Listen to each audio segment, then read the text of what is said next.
Le complot est un projet secret élaboré par plusieurs personnes contre une autre ou une institution. Nous sommes vite catalogués et ridiculisés, comme complotistes lorsque nous sommes contre ce système qui en douce, complote vraiment. Il n'est pas question de tout mettre en doute, mais de poser les bonnes questions, sur les doutes que nous pourrions avoir.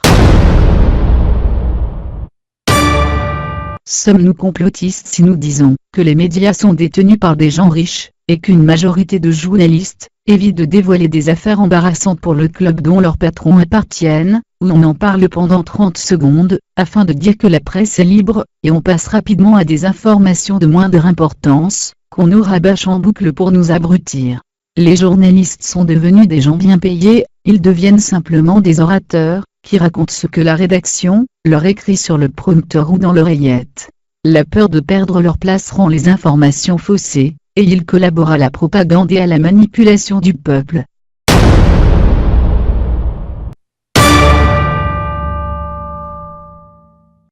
Sommes-nous complotistes si nous disons que l'Arabie Saoudite, le Qatar joue un rôle moteur dans l'expansion de l'État islamique? Posons-nous des questions sur l'achat du pétrole, sur les financiers qui gèrent l'argent de Daesh, ces fabricants d'armes qui font du commerce avec eux. On est dans l'État islamique, c'est un moyen de pression pour que les pays ne fassent pas la transition écologique, tant qu'il y aura du pétrole. Kadhafi était devenu gênant, il voulait créer une banque africaine zappant le monopole de la Banque mondiale.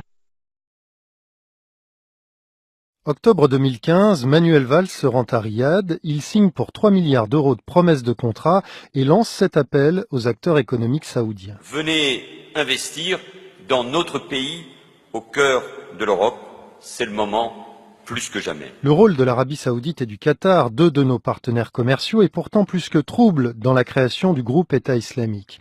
En 2010, ces deux pays entendent parler d'un projet iranien de pipeline pour le pétrole et le gaz qui traverserait l'Irak et la Syrie. L'Arabie Saoudite et le Qatar prennent très mal l'idée d'un pipeline qui pourrait aller depuis l'Iran jusqu'à la Méditerranée et qui pourrait donc concurrencer leur livraison de pétrole. Ils vont dire, mais dans le fond, le problème c'est Bachar. Bachar, il est en train de signer un accord qu'il ne devrait pas signer avec l'Iran, donc c'est un personnage extrêmement dangereux, donc il faut renverser Bachar. Et peu après, financés par Riyad et Doha, les groupes djihadistes vont monter en puissance en Syrie. Les financements saoudiens et qataris vont se poursuivre jusqu'en 2013, le groupe État islamique ensuite les inquiète, mais malgré cela, des Saoudiens continueraient de le financer en sous-main. Le pétrole de Daesh ne peut sortir et ne peut être payé que par des gens qui sont prêts à le payer et à étouffer son existence. C'est forcément un mélange de Turcs et de Saoudiens. Doit-on continuer à faire des affaires avec ceux-là même qui ont armé les bras des terroristes que l'on combat aujourd'hui?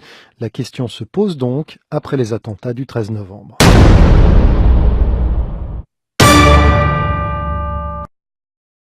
Sommes-nous complotistes en disant que l'Europe est une Europe pour les riches, et non pas pour les citoyens? Car Juncker, le président de la Commission, a rappelé dans un entretien au Figaro du 29 janvier 2015 qu'il ne peut y avoir de choix démocratique contre les traités européens. Et Viviane Reding, vice-présidente de la Commission européenne, a signé à des parlementaires français qu'il faut lentement et sûrement comprendre qu'il n'y a plus de politique intérieure nationale. Le citoyen n'est plus maître de son destin.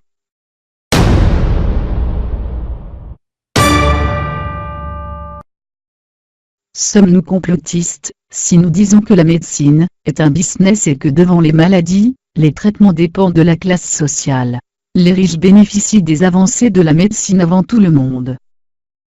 Certains vaccins sont dangereux pour la santé, alors que Marisol Touraine, actuelle ministre de la Santé, écrivait le 20 avril 2012, dans un courrier adressé à Monsieur Didier Lambert, administrateur de l'association E3M, que de nombreuses études ont ainsi alerté sur le possible potentiel cancérigène et perturbateur endocrinien des sels d'aluminium.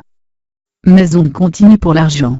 Rob Feller a subi sa 6e transplantation du cœur à 99 ans, alors qu'un citoyen est rayé de la liste d'attente à 65 ans. Des traitements inefficaces sont dans des protocoles uniquement pour faire gagner de l'argent aux multinationales pharmaceutiques, et pour alimenter les métiers de la médecine.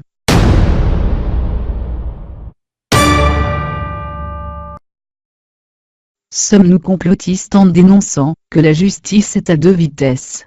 Cette minorité peuvent être présumés innocents pendant des dizaines d'années, alors que des petits délits sont en comparution immédiate. Sarkozy est un des plus grands présumés coupables dans au moins une dizaine d'affaires connues à ce jour. Les puissants ont une justice très très lente, afin que les gens les oublient.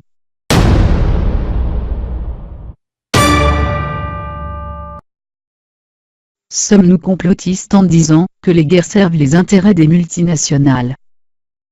Le conflit de l'Irak a été voulu par le plus grand menteur, et le plus con des présidents des États-Unis, Bush, en causant la mort de millions de personnes uniquement, pour défendre les intérêts des riches du pétrole, et des constructeurs d'armes par un mensonge reconnu par le monde entier. Il passe une retraite paisible sans être condamné pour crime contre l'humanité.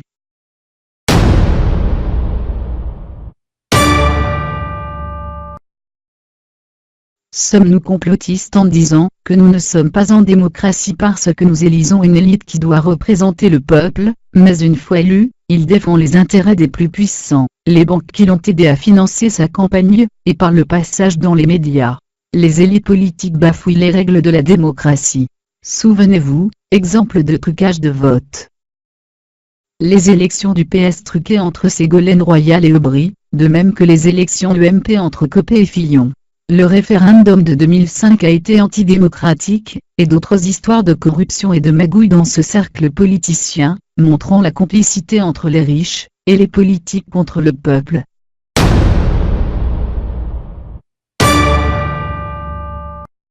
Sommes-nous complotistes lorsque nous disons que les compétitions sportives sont corrompues et beaucoup de sportifs sont dopés? Armstrong est un des plus grands tricheurs et dopés. L'ancien président de la FIFA a avoué que les tirages sont truqués, et il a corrompu pas mal de gens. Alors que pensez-vous du Qatar, qui a corrompu beaucoup de gens pour avoir la Coupe du Monde 2022, exploite des pauvres gens comme des esclaves pour construire ses stades?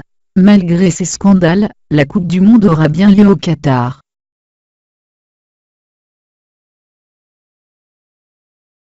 Quand on complote, il est plus facile de dire que les gens qui dénoncent ces complots sont des complotistes, des gens pas bien intelligents, extrémistes, même voire dangereux, avec l'aide des médias, les intellos, les journalistes, les experts soi-disant indépendants, qui sont à leur botte se moquent de la thèse du complot avec ironie.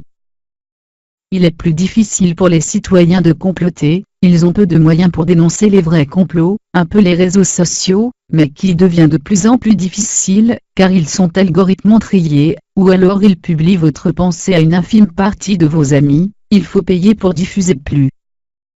Cette minorité de riches et d'élites manipule, complote, corrompt, tue, massacre les citoyens pour diriger le monde. Elle a tous les monopoles dont les citoyens ont besoin pour vivre. Énergie, eau, argent, médias, nourriture, agriculture, distribution, pétrole, recherche, pharmacie, médecine etc. Pour avoir plus de pouvoir et soumettre ce peuple qu'elles détestent. Ils ont créé le racisme de classe, qui a toujours existé entre riches et les autres. Elle est la seule à pouvoir à diriger le monde, elle se sent supérieure au commun des mortels. Le peuple est bête, et seule leur intelligence peut sauver l'humanité. Mais historiquement, cela finit toujours en cacahuète, lorsqu'on veut dominer le monde. L'embrasement d'un conflit mondial sera peut-être fatal pour l'humanité. Il y en aura toujours un dans cette minorité qui voudra être supérieur et diriger le monde seul, alors les conflits et complots, traîtrises, corruption etc., seront de plus en plus nombreux jusqu'à la fin de notre race.